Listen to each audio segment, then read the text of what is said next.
what we're doing here is we have a couple of questions that I wanted to go through. And these are the questions from last class, which I think are actually quite interesting. At the end of the class, let me just go ahead and pull up the slides. I've added the new slides, by the way, for today to the website, the class website. But I think that today might be the last time I actually put these slides up there. I'm going to start using Git. The slides are also on in your repository. And so be in the habit, every day we come to class here, be in the habit of just typing, going to your Git. In fact, I can show you if you want to see what that looks like right now, just to give you an overview. I think that it's not always obvious how to do these things, but I do apologize if you have been in this class, if you've been in the computer science class before where you've seen all these things, then I'm sorry about that. I'm going through this. Perhaps the members of the class who may have forgotten how to use some of this technology. So anyway, here we are at my browser. Hopefully you can all see this. And let me just pull this up here. And so what I'm going to do is I'm going to go to the directory where I've stored everything. I store my files for this class in repo. And then I go into, for instance, I have the year, then I have spring, and then I have the class, and then I have class docs. And so that's just my kind of over the top organization. When you come to class, you want to type in git pull. And when you type in git pull, what happens is that your files are compared to the files which are on the cloud. Differences, then those files on the cloud will be sent to your machine. And so in other words, you have an exact copy of every single thing, every single material, every piece of source code, everything, which is on the which I put up there for you for this class. And so in other words, you have it's like a complete archive. I'm hoping that even after this class, you'll have these. I mean, you'll still go back to these. I mean, perhaps. That's a big ask. But I'm hoping that after the class, you will still go back to these materials as you're looking around maybe for, I don't know, projects for your senior thesis, or maybe if you're looking to find out, you want to go back to some of the videos and some of the papers that we've discussed in here, or maybe some of the code. It's an ongoing archive, and so it's not like I'm going to end this thing at the end of class. At least I have no plans to right now. Okay, so anyway, let's go back to the second slides here. And you'll remember that we had at the end of the slides, there are these questions which were to test your understanding. Now, I think that I'll have questions like scattered throughout the slides at the end of each slide deck or every now and then, but fairly regularly, I think. And these are just there to help you kind of like to determine whether or not this is making any sense. I mean, are you picking this up? I always think these are helpful. When I was doing bioinformatics for the first time, I thought that these questions were very, very important. So let me just go ahead and start this question here. The object of this was for somebody in this class. We have the answer here, but we have I want somebody to explain to me why this is the correct answer. Let me just go ahead and put this into actual or page fit. Is that going to work? Okay, so here's the question. In the DNA sequence 5' AGCT 3', by the way, that 5', 3', what is that supposed to tell me here? What does that mean? Anyone online? If you have this, you can go ahead and mic or unmic and tell me, or open up your mic and tell me. Yes, sir. Or something like that. It's like on the glucose or like the sugar, it's like the certain connections it is, like depending on like where it connects to, it'll be like a little family. Exactly. So we have come to a conclusion. It is the way that the molecules come together. It's the directionality. It's the directionality of the DNA, and it's the way that the DNA is actually being read. And so if you are some protein which is reading genes, and you stick yourself onto the DNA and you slide through, you're going to be going in the direction 5' to 3'. And those 5', 3', that's actually very important here, because in this diagram you can see the molecular structure of the side, the nuclear side as they call it, but the side of the DNA. This is like the piece that, like one strand of DNA, and you can see the A, the G, the C, the T, and so those are the bases. Now, we have this phosphate group, and then we have this sugar group, which is the carbon with the 5', 3, and prime markers on there. And so phosphates and sugar groups. And so this is telling you the direction of the way that you'd read this DNA. Okay, so we got that. So in the DNA sequence here, 5' AGCT to 3', the phosphodiester linkage between the adenylene and the guanine connects. So this is where things get a little bit more complicated. Now you have to think about that 5' 3' idea in this molecular structure to determine, like, well, how am I connecting my A and my G together? So you look at the A and the G, which is the blue and the red bases on the upper side of this DNA molecular diagram. And you'll see that the A has a, let's see, it was the A and the G. The phosphodiester is going to be connected to the A at the 3'. In fact, you can see the but the 3', let's put the answer here. But the 3' of this, in fact, I wish I could point to this stuff, but I just can't. The 3' carbon of that sugar group connects, or is leading away from the A. You can see that the A is up here, and then we have this sugar group that drops down just below it, and then just below that sugar group, we have this phosphate group. Now, that phosphate group is connected to the 3' carbon. Now, remember that when you're talking about the structure of these molecules, every atom has to have an address. It's just like, in computer science, when you send something to memory, every piece of information that you send to memory in your computer has an address. You have to be able to locate that particular packet of information. And here, you have to be able to locate the particular phosphate group or the sugar group, depending on where you are in relation to your base. So here, in relation to the base A, our phosphate group is attaching to the sugar, which is holding onto the A, the sugar's 3' carbon. And so that's why, for instance, the 3' end of the adenine. Okay, so then the 5' end of the guanine, what does that mean? Well, drop down underneath that phosphate group that we see there, and you'll see that that's where the whole molecular assembly, I guess, or structures of the piece that's holding the guanine. So you can see that on that particular sugar, that's connected to the above phosphate group at the 5' carbon. And so that's how you answer this question here. So it says here, what's the linkage here? What are the two different, and actually, the question is actually essentially asking what carbons are they which are responsible for linking the A and the G together in this strand of DNA? And so it's the 3' end of the adenine to the 5' end of the guanine. Now, if this doesn't make any sense, please do spend some time studying this, and I think that it eventually will, but if you just keep in mind, like, the sugar group that's holding on to the base, what carbon is it that's holding on to that base? What carbon is it that's being connected to the next phosphate group that's below it? Well, it's going to be the 3' phosphate group that's going to be holding on to it. It's like where you'd connect, if these were all like Lego bricks, it's like which Lego brick would you be connecting one brick to another in order to continue this progression of the molecule. So anyway, that's, I think that's really all I can say about that. But please, let me know. We can, and I can bring it back and we can discuss this again.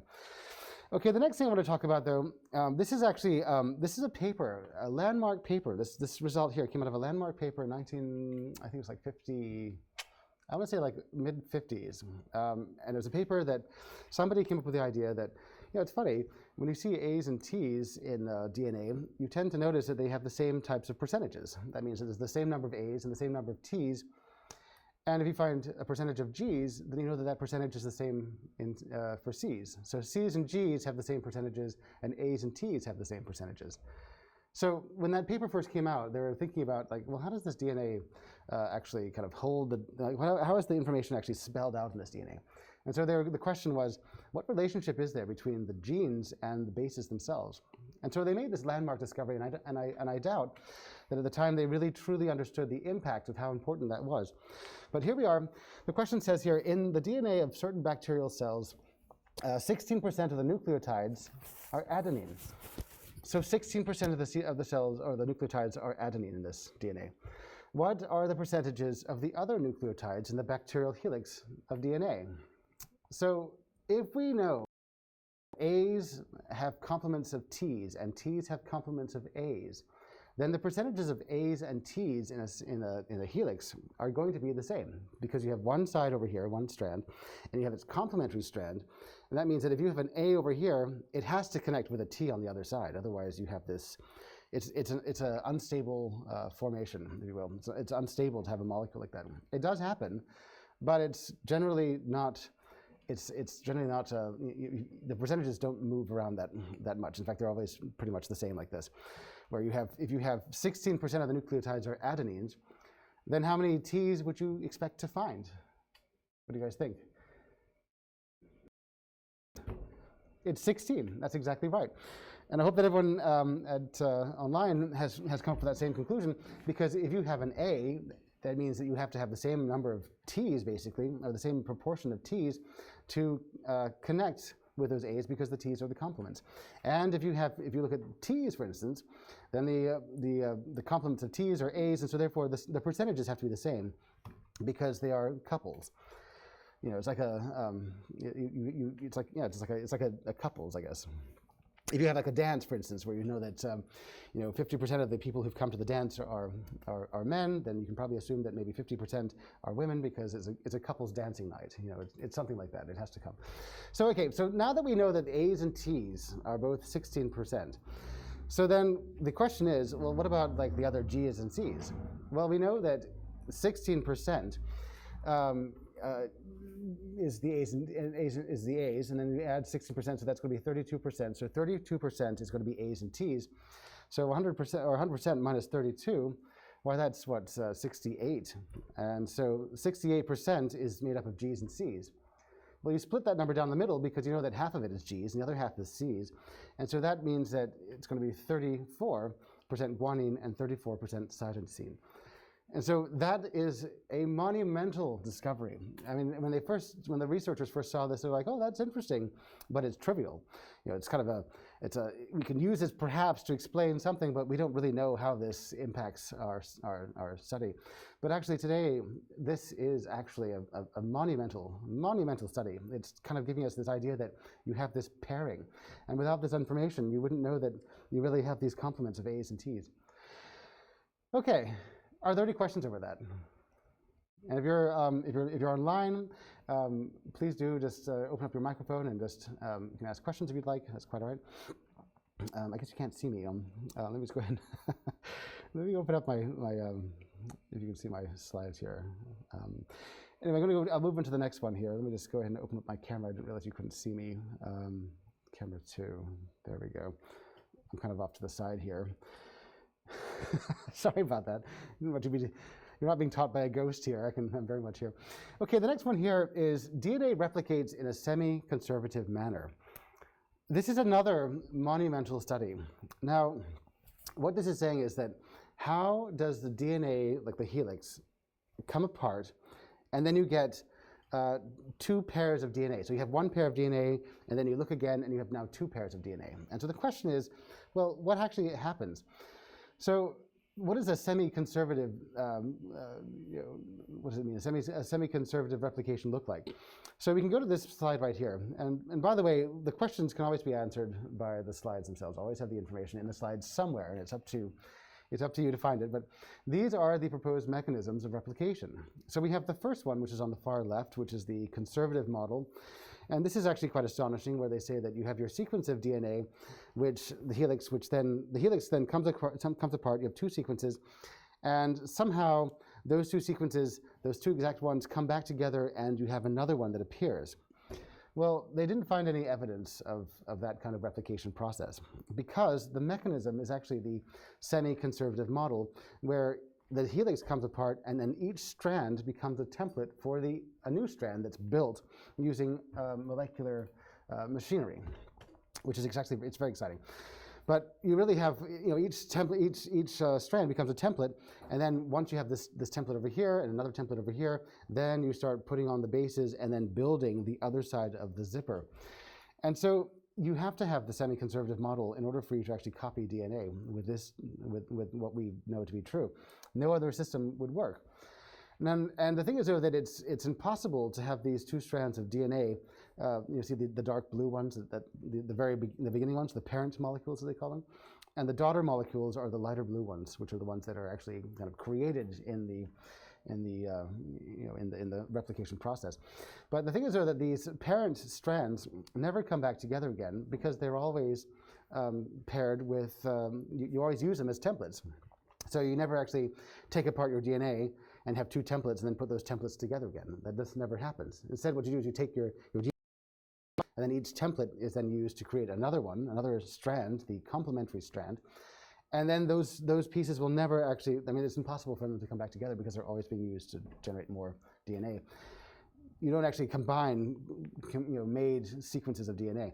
Now, the last one here is the dispersive model, which is, has been disproven many times. And what this is saying is that your DNA comes apart as everything else. It comes apart, and somehow it's shredded in a way, and each piece is kind of like put together. It's kind of paired with its complement, and then those shredded pieces kind of come back together. Well, the problem with this is that they haven't found any evidence of kind of like the, I guess, the location. There's no location evidence in these little pieces of DNA that come apart. You just have reads, as they call them, just like little strands of A, T's, G's, and C's, or words of A's, T's, G's, and C's. But nowhere in there is there any information or any molecule that would give us some idea about where the DNA belongs. In other words, it's just, these are just pieces. Once you've shredded your DNA, it's really difficult to figure out how you can put those pieces back to order in the same positions where they were before. They arrive at doing this. I mean, it's done, and we'll talk about that. So the semi-conservative model, that's what this is all about. And so in essence, what's happening here is you have a parent or two parent strands, which then create daughter strands as a template type of scenario. So over here, the answer is every newly formed double-stranded DNA molecule consists of one parent strand and one daughter strand. The parent strand being the template, and the daughter strand being the created strand by the molecular machinery. So the other answers here are just decoys. They're not correct at all. They're completely wrong. But if you remember, though, kind of like what that diagram looks like, then these answers should pop out to you. Are there any questions over that question at all? I do have some other videos at the end here. I'm not going to watch them in class. It's kind of difficult to stream videos while we're all here. But from time to time in your slides, you'll always find like videos. And so if you're interested, I recommend you go back and look at these. I mean, actually spend some time. The structure of DNA is a 6-minute video, but actually it's quite good. Some of these videos, in fact, this one here, the double helix, I've watched that many times. In fact, I watched it just the other day. It's actually quite exciting. It talks about the historical implications about why DNA was such an important objective to solve back in the 50s. And what does it matter to? Why the 50s? Why was it discovered back then? Well, that's because they had the birth of X-ray crystallography, this new technology that came out, and that was the thing that allowed us to see what the structure of DNA was. It's all in here, and they're actually quite good videos. And by the way, if you're going to go hang out at some friend's house, this weekend, and you're all just sitting around and you've just finished playing cards, and you're kind of thinking, what's the next thing we do? Well, hey, you've got your slides, and so you say, hey guys, let's watch the double helix documentary. No? Sometimes that works. I mean, I've actually done that. Okay, the next thing I wanted to do was to go through in a similar way. I wanted to go over questions that are due today. This is your activity. And this is another series of questions that you were to do at the end of class. On Wednesday, I had to leave early because I had my tests that I had to do. And so anyway, that was the only time they could pencil me in, so I had to cut class short. So anyway, but you'll also have questions from time to time in this class, which are your activity points. And these are actually, they count toward your grade. So anyway, the nitrogenous bases that are purines are, well, this is difficult to kind of, to figure out what that question's even asking. But purines, as you remember, are the types of, can we see where does it say purines? But purines are either the G or the G's and the A's. There's a slide here that actually talks about what purines are. Here they go. So here we are, purines and pyrimidines, and so you have this purine, which is like this double-ringed structure. They are the A's and the G's, as you can see on the left-hand side of this orangey and green box. And so purines actually stick to pyrimidines, and pyrimidines are the thymines and the cytosines, or the T's and the C's. Now, I guess you can think of how I remember these things is, let's go back to the question. Oops, not this one. I don't know why I did that. Let's go back to the question here. But how you can remember that, and how I remember this in school, when I was in grad school, Pyrimidines are, if you think of a pyramid, it's like this structure that has a point at the top. And so if you were like a giant and you ran your hand over this pyramid, you could cut your hand. And so if you think about cytosine, uracil, which we'll talk about today, and thiamine, C-U-T, pyramids cut, you know. So think of what are the bases that begin with C? What are the bases that begin with U? Uracil is actually the base that comes in RNA, and we will discuss that today. And thymine is another base. But if you think about it, if you run your hand over, you can cut your hand on the pyramid. And so that's how you remember, oh, it's C, it's uracil, and it's thymine, you know. And for the other one, purine, you just have to remember that it's the other thing. It's the other stuff. So what else is not C, U, and T? Well, that's A and G. And so that's your purine, you know. So, or you can always think of maybe, I don't know, Lady Gaga is a pure rock and roller. So Ga, G-A, Gaga, pure, purine, pure, oh, forget it. You get the idea, but if you think of like these mnemonics, it will really, really help you. When I was in undergrad, my major was biology, and I have a whole slew of learning aids that I can give you to help you remember some of these things. I mean, just you need this stuff. Okay, are there any questions over that? If there's not, I'll move on to the next thing. The next question here says a 5-carbon molecular structure in DNA is a, well, so let's go back and think about that. What is a 5-carbon molecular structure? What carbons have we been talking about so far? Well, if you go back and think about the carbons, we've been thinking about these deoxyribose molecules, and those are these sugars. They're sugars. You don't usually think of like carbon as sugar, but in this case, it is. It's the sugar. It's the piece that, actually, it's molecularly, it provides a kind of a flexibility for the DNA, so that the DNA doesn't snap off and break. And and with the phosphate group too, they provide that flexibility. If you didn't have this kind of hookup if you didn't have these kind of molecules, it might be too rigid, and it would just break. It would just break in the cell. The DNA would just snap, and you can't have that. So anyway, the answer here is the 5-carbon molecular structure in DNA is a sugar. The molecular structure in DNA that has 4 oxygens and a phosphorus, well, that's the other thing here. That's this phosphate group. You know, it's the only thing it's the only other thing. If it's not a base and it's not a sugar, it's this phosphate group. It's a very simple molecule. In terms of like other types of molecules you look at, in this class we'll look at some protein molecules, and it's just astounding how a molecule like DNA, which is like this, which is so simple, can create this protein molecule, which is so incredibly complicated. I mean, it's just incredibly complicated. We'll actually see some 3-dimensional video of those molecules coming up when we do proteins. Okay, so that's your phosphate group, which is down here. Let's move on to the next thing here. How many bonds are there between A's and T's? Well, I don't have to memorize that, but rather you can look at, for instance, this. Where do we have here we are. Here's your slide. And so we're talking about, for instance, your A's and T's have just 2 bonds. Just 2 bonds here. So then we have those are your purines, or sorry, your purine. Sorry, it's not your purines, but it's like when your purine and your pyrimidine on this side here, when they connect, when A's and T's connect here, they just have 2 bonds available. However, when you have G, the purine, and cytosine, the pyrimidine, coming together, you have this other connection. See at the bottom of C here, this oxygen on the yellow ring. That yellow ring meets the protruding bond from the nitrogen-hydrogen. And so you have this 3 bonds for G's and C's, 2 bonds for A's and T's. And so this informs us about the strength of the DNA. It's very turbulent inside a cell. I mean, if you're moving around, dancing and all that stuff, all of your cells are being subjected to huge types of stresses. I mean, imagine if you or I were in this building and this building began to dance in the same way, on the same level, we'd be shaken to pieces. But DNA doesn't fall apart because it's very, very structurally strong. It's elastic.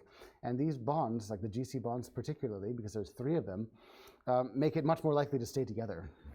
and so it's not going to break. Again, for instance, so here, how many bonds are there between the cytosine and the guanine? There are 3. I remember the A's and T bonds. I don't know if telling you these things is helpful or just making me look ridiculous. But I remember that, for instance, when you have an A and a T coming together, you have the A is these 2 diagonal, or these 2 kind of this angled lines here with a line in the middle, a straight line. And then you have a T with another straight line on top. I just imagine that the question is actually, how many bonds? The question is actually asking, how many straight horizontal lines are there in A's and T's? Well, there's 1 in A, and there's 1 in T. And so that's 2 bonds. Whereas G is the other thing. And so it's 3 bonds. And maybe you can think of G's and C's and 3's as kinds of mnemonics. When you hear this, you're like, oh yeah, sure, yeah, of course, right. But when it comes down to quiz show, where you can actually win a hot dog and like a whole bunch of fries and chips and things, and it comes with a free Pepsi, which is not bad, then maybe this stuff will, like, when it pops out at you, you're like, oh yeah, sure, I remember that. I can answer that question. How many G's and C's, or how many bonds are there in G's and C's? 3. Okay, here's another question you've had before. What's the model of DNA replication? It's the semi-conservative model. We've discussed that already, but it's there. And this is a question here that says how many, the DNA is replicated in the X prime to Y prime direction. What are X and Y? Well, we said this answer in here. You said this answer in here. And for instance, it's talking about the directionality.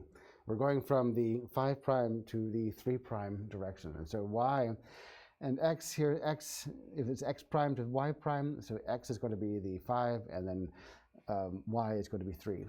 You just impose those numbers there. That's all right. I'm trying to throw you off. Just trying to throw you off. I know you guys know the answer to this thing here, so I had to make the question kind of more, covert, I guess. Okay, in the last question here, it says that in the DNA of certain bacterial cells, this is exactly the same question that we had before. I've just changed the numbers. So we have here in the DNA of certain bacterial cells, 20% of the nucleotides are A's. What are the percentages of the other nucleotides in the bacterial helix of DNA? Well, again, if you know that 20% are A's, how many T's do we have? 20%.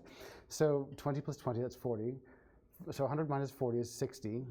So 60 divided by 2 has to be each of the sides of each of the percentages of the G's and C's. So it's going to be 30 and 30. So that's where this answer comes from here. Oops, I just marked my own thing here. So those are the answers. And so I think that once you if you go back and forward and look at the slides here and you look at the questions, I think that they will make sense. And so whenever we have these types of things here, I'll make an effort to go back and kind of explain how to think about, not just the answer, but how to think about these things. And the reason why I do that is because in one of the big differences between biology and computer science, I find, is the approach to learning. And so, for instance, when I was an undergrad biology student, and then when I became, then my master's was in math, and then my doctorate is in computer science, basically, it's different types of approaches to studying. And so for me, there was a big hiccup in getting started. So I think we're all computer science majors, is that right? Is that right in the room here and online? I think that most of us are computer science majors, or at least we're minoring in something in computer science, I guess. It doesn't really matter. But what I'm saying, though, is that when you're studying biology, though, it's a different kind of approach. And so I always go through these questions to kind of give you this idea about, what am I supposed to be thinking as I'm going through this as I'm learning this stuff. I think that'll help. Okay, so I'm going to move on to the next slides now. We're still doing some background biology, but we're going to start ending that. I'm thinking that we'll finish these slides on Monday. What we're doing here is we're going to talk about just a little bit more biology, and then we're going to talk about Docker and Python. We're going to start moving into some actual computer science work and bioinformatics. But I think, though, that it's important to kind of hit the basics. One thing I'd like to talk about, though, is genes and gene expression, just a little bit here, not too much here. But if you think about genes, in terms of like it's a recipe. It's on the shelf, and you can pull it off the shelf anytime you want, and you can make your 4th of July cookies, or you can use your recipe to make your special turkey gravy. Or it's a recipe that's waiting to be used. But gene expression talks about, well, when exactly are you using that? I mean, when exactly are you expressing your 4th of July cookie recipe? Well, around the 4th of July. That's when you make your cookies. It wouldn't make sense to make 4th of July cookies in right now in March. It just is too soon. And so what I'm saying is that there are certain seasonal types of recipes, and there are certain seasonal types of genes. And the gene expression is really talking about, well, when are those genes going to be expressed? So I cut my hand. I have a big cut across my finger. It's very painful. And the skin starts growing back over that cut. That's an expression. That's because that's the cells have been given some kind of go-ahead from some molecular pathway to start creating new protein to fix or to mend or heal my skin. And so that's what that's all about. Otherwise, the genes that make skin must be turned off. You can't just have skin growing and growing and growing. You would call that something like, that's eczema, or that's one of those, it's a skin complaint where if your skin is it's just growing without stop, if the genes are always turned on, then it's like making 4th of July cookies all year round. It's just inappropriate. And so if your skin is growing and growing and growing, then you get certain types of, I guess, bumps and rashes on your skin because it's too much skin for the surface area. Anyway, so next when we're expression, like when a gene is turned on, then we have to go into something called transcription and translation. And this is also part of our central dogma of biology, which is actually quite exciting. Remember, everything that we talk about has something to do with that central dogma of biology, DNA to RNA to protein. And so here we are talking about how do you get from DNA to some protein. And here's the thing here. This is a cookbook. And inside the cookbook, which is like, the cookbook could be like your genome, which is filled with recipes. Inside the cookbook, you have a recipe. Inside the genome, you have genes. And then those genes are used to create proteins. So inside the cookbook, we have recipes, and those recipes are used to create cakes, different kinds of cakes, cookies, and seemingly all kinds of different other yummy things. But the thing is that you have these different recipes, and so it's really up to the baker as to which recipe to use. In terms of your body and your DNA, it's up to some of the molecular biology inside you to determine which of these genes to actually activate. But genes live inside your genome, just like recipes live inside a recipe book. And so the transcription and translation are essential pieces of biology. I mean, it's essential to kind of be aware of how these things work, I guess. We don't have to, in this class, though, we don't have to go through all the deep detail. It's important to understand like the difference between transcription and translation. So transcription, if you're a scribe, you spend a lot of time writing to inscribe something. Like someone might say to you, oh, I have my napkin ring, which I inscribed with the birth date of my firstborn child. It's like that word scribe means to write. So transcription or transcription, I guess if you want to mispronounce it, but transcription is writing. And so what that means in this sense is that you're taking DNA and then you're creating another genetic code, which is called RNA. And RNA is not DNA, it's RNA. It's a totally different thing. RNA is a single-stranded piece of genetic code, which is actually the next step in DNA replication, or not replication, but in creating protein. It's a step right before the proteins are made. It is the actual information that is the gene on this new platform. Now, the reason why you'd use transcription to move from DNA to RNA is because DNA, as you remember, lives inside the nucleus of your cell. It is the most valuable asset that any cell could ever possibly own, the genetic record. Just like, for instance, the data in a database, the data itself is the most valuable thing that database owns. It's the data of that cell. It's the history of that cell. It's the progression. It's the ability to deal with changes in the environment. It's everything. To that cell, if it doesn't have its genetic code, the cell is dead. So DNA lives inside this nucleus, and so the DNA is then going to be copied, and it never leaves the vault. So in other words, you take your DNA, or you go into the vault, you copy the DNA, you transcribe it, you make something called RNA, and then the RNA is safe to take outside that nucleus, because if anything happens to the RNA, if it gets torn or broken or something, it's no big deal. You just go back into the vault or back into the nucleus, and then you make another copy. You transcribe that DNA again. But the DNA does not leave the nucleus because it's just too valuable. It's too dangerous out there. It's just too dangerous. But RNA, though, you can create as many copies as you like. So that's your transcription. Next, you take that RNA and then you use it to create the protein, where you have like a ribosome that attaches it, like another piece of protein that attaches itself to the RNA, and then it starts reading the code which is there and then creating these little green snake-like wormy things. Those are proteins that are coming out of this ribosome. So you have this, what you're really doing in terms of getting back to our recipe up here is that imagine that your cookbook is stored deep down in your basement of your house in the safe room. You go into the safe room, you bring some paper with you, you open up the book, you find the recipe you want to make, you copy out that recipe onto your own paper, and then you close the book, put it back on the shelf, and then you leave with your copy, and then you go upstairs and you bake the cake. It seems like a lot of work, but that's the only way that you can provide absolute security to that DNA to make sure that it doesn't move away. So that's exactly what's happening here. So translation is actually going from one language to another. And so you have a language, you have RNA, which is basically a genetic language, but then you're using some kind of molecular machinery or a ribosome to take that language or that structure and convert it into something completely different. And so it's no longer a copy, but it's more or less you've created some protein which has its own language. And so that's why they call it translation. You're going from one language to another. And so that's where that's is coming from. So all we see today, or in this biology, is talking about these ideas.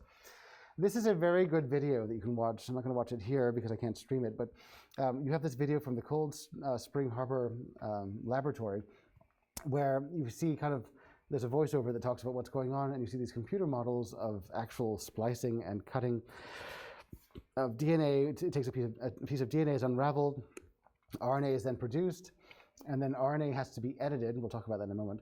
But RNA has to be edited so that only those parts of the code that actually do something, that actually create the protein, are left there, whereas everything else that does not have anything to do with the protein, that doesn't code for protein or doesn't make protein, that stuff goes away. And that's called editing.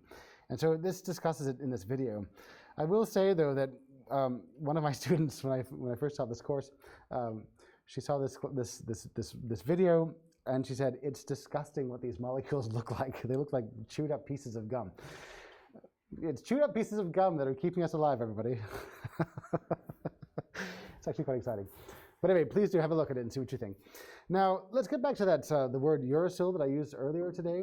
Uracil is your it's a base that lives only in RNA. So RNA has its own special language.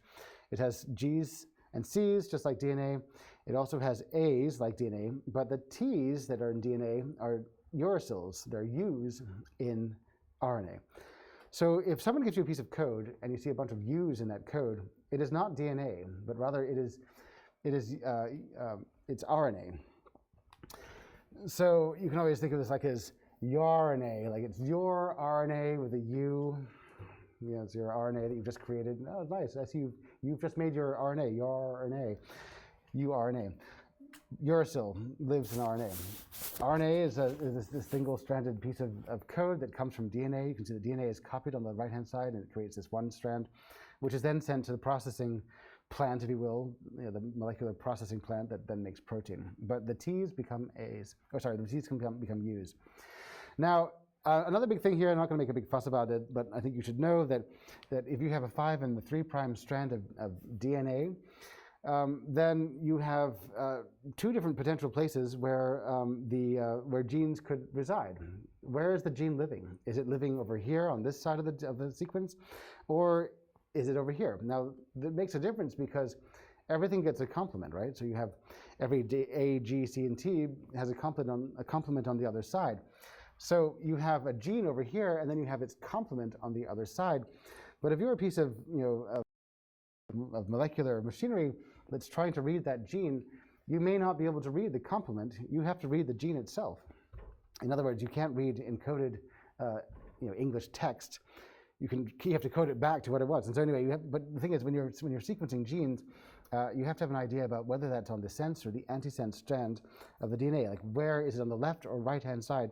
Where is this gene? So in other words, not only when you're looking for genes, not only do you have to know whether they're where they are actually in the sequence, at the first position, second, third, fourth, etc., but what side are they on? Because both sides you'll have the gene on one side and you'll have its complement. But unless you know that that's the complement and it's not going to work as the gene, then you can't splice this into any you can't work with it. In other words, you can't splice this into another genome and expect to create some kind of a to make that gene function here. And so you have to know, if you're creating RNA in the lab, or in biology, I guess, if you're creating RNA from a piece of DNA so that RNA can then be used to make a protein, you have to know what side of the DNA to use. And so in this sense here, in this diagram, they tend to call the antisense strand, in relation to the gene here, the antisense strand is the one that you start with to pull that gene. Because look what happens here. The antisense is going to be the complement, and so that when you take the complement, the template strand here, which is a complement, then the complement of the template strand is going to be the gene itself in just regular language. So you start with the antisense strand, which is going to be the complement of the gene, and then when you transcribe it into RNA, you get the gene that's supposed to be. Otherwise, if you start with the sense strand of some of these genes, then you're starting with the gene as it should look, and then when you transcribe it, you get the complement, which is not going to work. It's that took a long time for people to, in labs, for people to, to figure out where. It takes a long time for people to figure out where the gene is. Is it this one over here, or is it that one over here? How do we know which side of the genome we're looking at, or which side of the sequence we're looking at? Another interesting thing about genes, and by the way, each of these slides is actually the name of a book title. There's a lot of stuff in each one of these things here, and so I don't mean to be like kind of rushing through these things and saying that's all there is to know. This is actually a book title, the promoters and terminators. By the way, these are not like terminators like I'll be back terminators. Every gene, and every gene has to have some kind of a signal that this is the beginning of the gene and this is the end of the gene. Just like, for instance, in our language, when I came in today, I said hello, and then when I leave, I'll say goodbye. It's like there's a beginning and an end to our conversation for that period of time. And so in this case, if you have a statement in English here, you'll see that we have a promoter, which is basically saying, okay, stand by for a message from President Link. Go Gators. That is the end of the message, termination, the terminator. And so that's how you know that this is a gene. So when you're looking for genes, and we discussed this in this class, when you're looking for genes, you're looking for promoters. And then you say, okay, well, everything between this promoter and this terminator must be the gene that I'm looking for. It must be the thing that's actually creating the protein. And so this is the stuff in the middle here, this red Go Gators. That's the sensible part that I can read. The same thing happens in DNA. So for instance, you have a gene which has a promoter region where you have this. It says that it's a signal to the rest of the the molecular machinery that actually transcribes and then translates. But it's a signal saying this is the beginning of the gene. Start transcribing here, make your RNA from this point, and then when you get to the end of that gene, the machinery will know because it says, terminate, stop. So that is that's the beginning and the end of some of these genes. Now, types of cancers result because there is no end to the process will begin and proteins will be created, and there's like some initial beginning spark, something that says begin, and then if you don't have an end, then you just keep on creating more and more protein, more and more mass, and that's where a type of cancer will come from, because there's no stop. That's really what it is. It's like cancers are like runaway production of protein. It's just uncontrolled production. I mean, we've all seen terrible leaks that come through the ceiling because of a burst pipe. In fact, our friends in Texas, over the last couple of weeks here, you see a lot of images of them having their pipes bursting because of the cold temperatures that they've had. All that water coming down is kind of like a cancer on the building, because it's like normally you'd have an off switch on your water. When you've used enough water, you turn it off and then you're done. But over there, though, you cannot turn off the water, and it just keeps coming down and inflicting damage in the building as it goes. That's exactly what happens in cancers, where you have the protein production just cannot turn off, and so it just keeps on coming in and coming in and coming in and inflicting damage on the other proteins around it. There's more information, not about cancers, but there's more information, for instance, in this video here, which I think you might find quite interesting. Transcription RNA from DNA. Again, it's showing some editing. It's showing how you're reading DNA.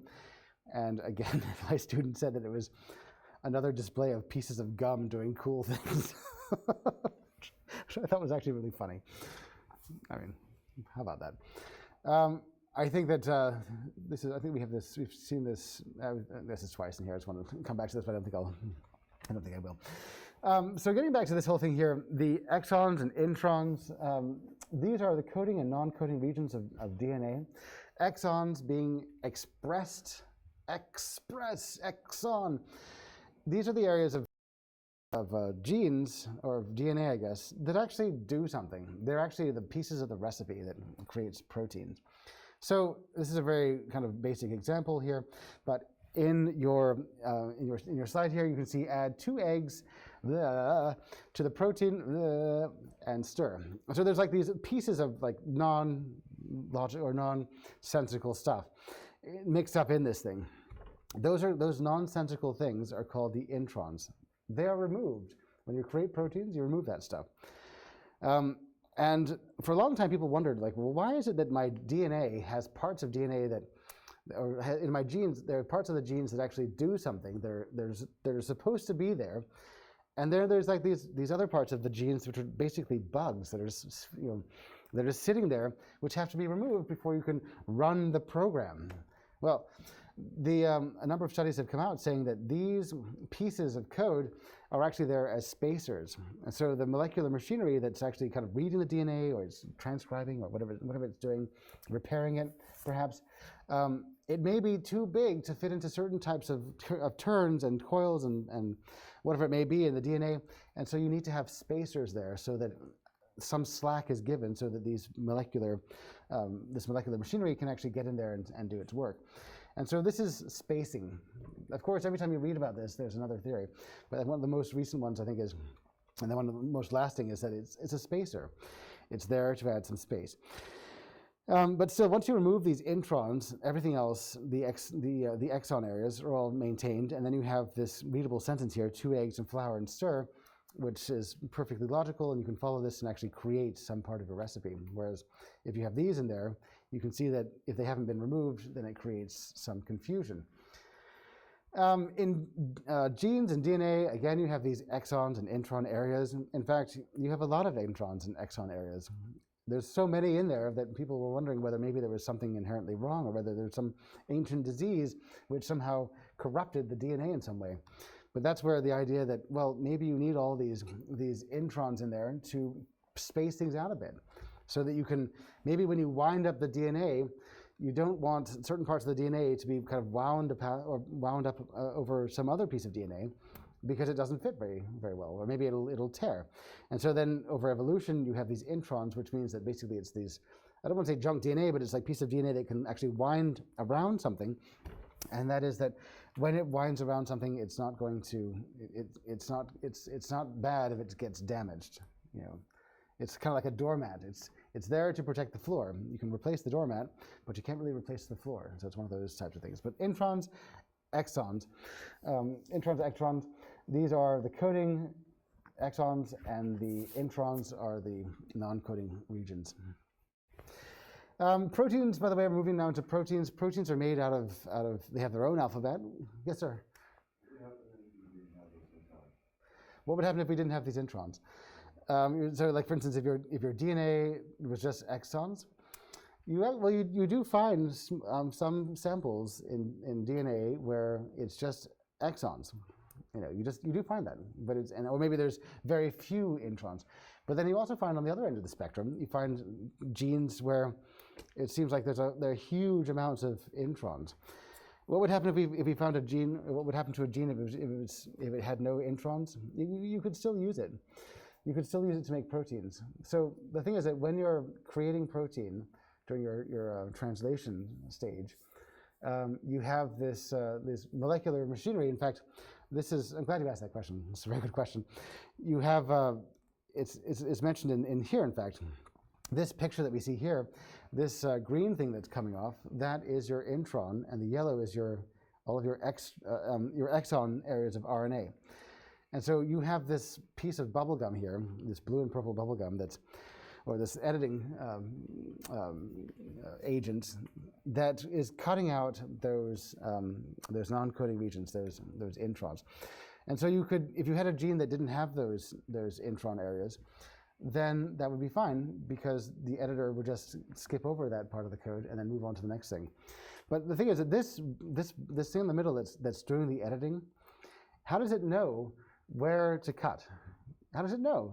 And you basically start with this big piece of RNA, it kind of loops over on itself, and then you think to yourself, okay, well, I'm going to take this stuff in the middle here, this loop is the stuff that I don't want, I'm going to cut that out, and then I'm going to join those two pieces together without this green piece, which is exactly what's going on here. How does it know? Well, that's where the science of promoters and terminators comes from. So this DNA is then being, these areas here, the promoter and the terminator, must be read in some way, or they must be known to this biological machinery. It must know what where to cut. Otherwise, if it cuts in the wrong place, then it's very, very bad because your gene is then corrupt. I mean, if you think about this, actually, let's just take a moment here to appreciate this. That one of my first paper that I wrote with another researcher was a paper on colon cancer, and it was a mathematical models paper. And one of the during my orientation for this, it was a summer internship that I had. The researcher, Dr. Bruce Broman told me that that your digestive or your intestines are basically brand new every 5 days. And I said, what do you mean by that? He says every cell in your intestines, basically in your intestinal tract, is replaced every 5 days. It's brand new. You can say, oh, I feel great. I've got a brand new set of intestines. Nice. Whoa, looking good, you know? Well, why is that? Well, because it's down in your gut. There's a lot of bad chemicals down there. There's a lot of toxins down there. That's the sewer system of your body. And so your body doesn't want to take any chances on cells becoming corrupt and maybe cancers from forming. Of course, bowel cancers do happen, which is a sad thing, and that's usually because of maybe the cells are pushed up against some kind of toxin, and after a while, maybe the genetics gets upset. But in our work, though, he was saying that your intestines actually become brand new intestines. Like the cells are all are phased out every 5 days. That is a lot of cell manipulation there. That's a lot of translation there. There's a lot of DNA or copying and using DNA to make protein. I mean, think about how many times that would happen every second, like millions and millions and millions and millions of times. And so your body has got to get this thing right. Otherwise, you could, I mean, if you think about like 100,000, let's just say 100,000 per second of cells dividing. That's not nearly high enough. But if you think about 100,000 people writing pieces of code per second, somehow, and having nobody making any mistakes in their code as they're doing this, even if they're copying back and forth, they have a piece of source code over here and they're copying on their laptop from an overhead. Even if they do that, you still expect to find like some errors in 100,000 students doing that. You expect somebody to make a mistake, and mistakes are made, but you have such strict types of systems here that go back and check and recheck and make sure that DNA is copied correctly and check it again and check it again, that the numbers of mistakes that are made are actually minimal. And when mistakes are made, and sometimes they are, that's usually because of something like, it's a fault of the editing, or maybe it's something else, but that mistake could lead to some kind of bowel cancer. Now, one of the things that, I mean, just FYI, you're probably thinking, well, all these replications, some people get bowel cancers and some people don't. Diet actually makes a big thing, makes a big difference. We found that in some of our work, people who have heavy meat, grease sticking up against your intestines, kind of trap toxins and push those toxins up against the cells. That interferes with the genetics. And then if your systems are unable to deal with fixing the genetic damage that may occur from being pressed up against toxins that have been sandwiched between the endothelial cells and the grease, then that's where cancers may likely happen. So they're saying, eat more plants in your diet because that moves everything through. You want those toxins out of you. I don't want to make it seem like it's this isn't the whole point of this class here, but they're basically saying though that with all those repetition or all that translation, all that division, and all the cellular work that's happening inside your body, it's surprising that more mistakes aren't made. Just absolutely incredible. Now, anyway, getting back to this here, I hope that answers your question there. I hope that was. If you have any other questions, please let me know. I'd be glad to answer. So proteins are made up of their own alphabet, which is actually extraordinary because if you think about it, DNA has an alphabet of 4 characters. RNA, which comes from DNA, has an alphabet of 4 characters. And then you have proteins, which has an alphabet of all of these. And so it's like 20 something, 21 perhaps or something. So you have all these different types of molecular pieces that come together, which join in a giant kind of chain, if you will, like a necklace, I guess. They all join up end to end, and that creates this protein. And a protein is made up of these things called codons. And codons are the alphabet, I guess, if you will, of protein. And so this is to protein what A, G, C's, and T's are to DNA, and A, G's, C's, and U's are to RNA. So you have this this table. This is your codon table. It does take some time to get used to this, but really, this table is how you would look up a particular codon configuration that's used to make up protein. So let me start again. So what we have is that proteins made up of codons. Codons are created from DNA, or I should say, I'll say DNA, but RNA, 3 bases at a time. So for instance, I'm looking at this table here. I'm looking at the upper left where I have T, T, T, and then right below that I have T, T, C. So if I'm a piece of DNA and I have a T, T, T, that is me coding for phenylalanine, which is one of the building blocks of protein. Now, if I'm a piece of DNA and I'm also TTC, I'm also coding for the codon phenylalanine, which is, again, used to make protein. You can see that if I move over to the right-hand side, I have serine, and serine is coded by TCT, and TTC, and then TCA, and then TCG. 4 different configurations in DNA code for the same thing. And in fact, serine, you can see that even on the extreme right, going down, AGT and AGC also code for serine, another building block of protein. So, by the way, the table is used by, you look on the up and down the columns, that's the first base. The second base is moving along the x-axis, if you will, or horizontally, and then you find the T, G, C, and A, T, G, C, and T in the or an A in the actual boxes. But you're basically kind of figuring out where you're looking at each of these 3 different codons, and you're figuring out whether if you're looking at the first codon, which is up and down, which is going to be in your columns. If you're looking at the middle codon, which is the horizontal value, or if you're looking at the last one, which is the one the value you actually find inside the box. If you spend some time looking at this, I think you'll see how the arrangement is. But the most important thing about this, and this was just baffling to scientists when they first saw this, and they're thinking, why is it that leucine here has 1, 2, 3, 4, 5, 6 different codons that code for leucine? They're TTA, TTG, CTT, CTC, CTA, and CTG. What is going on with so many different types of codons from DNA?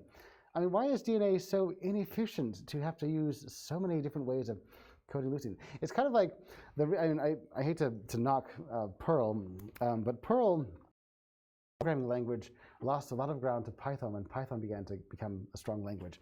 Because Python's philosophy was there's one and really only one way to do something. It's the most logical way. And so that means that if you have different people coming together to code things, they're really thinking along the same lines when they create a dictionary, or they create an array, or they create a string. It's the same kind of thinking. Perl doesn't do that. Perl says there's always 5 different ways of doing something. So the way that I make code in Perl and the way that you make code in Perl are completely different. And so that means that it's really the way that I speak English and the way that you speak English are completely different. And so therefore, we really can't have a full-on fluent conversation because I have to learn your language first. I have to learn your coding first before I can follow your code. I have to learn your style, which is really annoying and takes a long time, so it's not a very good collaborative software. And so protein is kind of the same idea, where there are different kinds of accents in how it's come together. So for instance, one sequence of DNA might create this kind of protein, but then a dissimilar or different piece of DNA might create the same protein, but you have to kind of go back to that DNA and figure out, well, how does that DNA work here? Because there's different ways of making that protein or there's different samples of DNA that make the same protein. Anyway, but when scientists first noticed this, though, they thought that there was something wrong with their analysis. There's something wrong. I mean, this is not efficient. You wouldn't have multiple ways of doing something when one would be sufficient. But actually in DNA, though, you do have multiple ways of doing things because, as we'll see later, you have things called nested encoding, where you have a sequence of DNA where you have a gene. And then if you move up one level and you kind of like move your frame over just a little bit over, you'll find that you're reading the same bases, but just out of register, you have another gene. And so because you have multiple ways of spelling out your proteins, you do have multiple ways of putting together writing your proteins. I think I've gone over. Oh my God, I was thinking that we're 11:50. I wish I'm so sorry. I wish that someone could have told me. I didn't realize actually that I'm looking out the window now and I'm seeing people running to the student center for lunch. And so I didn't realize that I was thinking 11:50, but I guess that's not true. I do apologize. I didn't mean to keep everybody here. When we come back next time, we're going to be finishing this thing up, and then we're going to start talking about using Python. You can read ahead if you'd like, but make sure that you have your Docker working by the time you come to class on Monday, because we're going to be using Docker on Monday.